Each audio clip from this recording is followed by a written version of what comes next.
L-inkjesta mmexxija mill-Maġistrat Aron Buġejja ikkonkludiet li l-kumpanija Egrant mhux tal-Prim Ministru Joseph Muscat u lanqas ta' Martu Michelle Muscat jew ta' xi qraba tagħhom hekk kif allegat f'April tas-sena li għaddiet mill-blogger Daphne Caruana Galizia.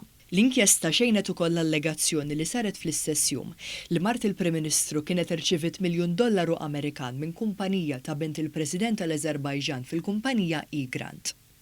L-inkjesta li xedu fija 477 persuna, fija kważi 1500 paġna u 32 konklużjoni. Bil-inkjesta joħroġ li l-Maġistrat Buġejja qabbad bosta esperti forensiċi internazzjonali ta' reputazzjoni dinija fl-oqsma tal-accounts u dawk diġitali li analizzaw id-dejta diġitali u d-dokumenti elevati mis-sistema bankarja tal-Bank Pilatus. L-inkjesta waslet għal konklużjoni wkoll li l-Prim Ministru u Martu, iċ-Chief of Staff tiegħu Keith Kembri, il-Ministru Konrad Mhix u John Dalli ma kinux involuti f'korruzzjoni u f'ħasil ta' flus minn kontijiet mill-Ażerbajġan kif allegat Daphne Caruana Galizia. L-inkjesta konkludiet li ma nstabu ebda dokumenti fis-safe jew filing cabinet li kien fil-kċina u lanqas band oħra li kienu juru li l-isma f'Egrant kienu miżmuma f'isem jew għall-interess ta' Michelle Muscat.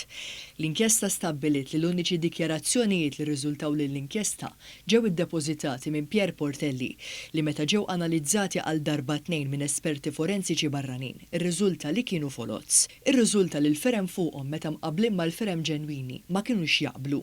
Fl-analiżi tagħhom l-esperti forensiċi internazzjonali qalu "We have not found any digital versions of the declarations of trust you have been given, which allegedly showed that shares in Egrant are held by Mossack Fonseca, nominees for Mrs. Michelle Muscat." L-inkjesta qalet li la darba rriżulta sodisfaċentament li dawn id-dikjarazzjonijiet kienu falsifikati. Dawn ma jistgħux jitqiesu li jikkostitwixxu prova skont il-liġi.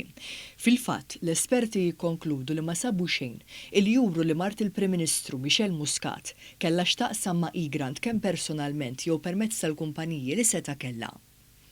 "We have found nothing in the digital data to suggest that Mrs. Michelle Muscat, either personally or through companies she may own, had anything to do with Egrant." Saħansitra żidu jgħidu li ma kien hemm xejn xjuri li kien hemm kont bankarju miftuħ f'isem il-kumpanija Egrant. Ma rriżultax lanqas li l-Prim Ministru u Martu jew membri tal-familja tagħhom kienu klijenti tal-Bank Pilatus jew li kellhom xi kont bankarju personali mal-bank. Saħansitra l-inkjesta xejnet l-allegazzjoni li dakinhar li ħarġet l-istorja. Iċ-ċermen tal-Bank Pilatus ħareġ klandestinament kwantità kbira ta' dokumenti li kellhom x'jaqsmu mal-allegazzjonijiet li kienet qed tippubblika Daphne Caruana Galizia. Ħareġ ukoll li ebda kumpanija li semmit Caruana Galizia ma għamlet xi trasferiment jew ħlasijiet ta' flejjes mill-kontijiet tagħhom fil-Bank Pilatus lil Egrant la fil-Pilatus u lanqas f'xi kont Dubai kif allegat.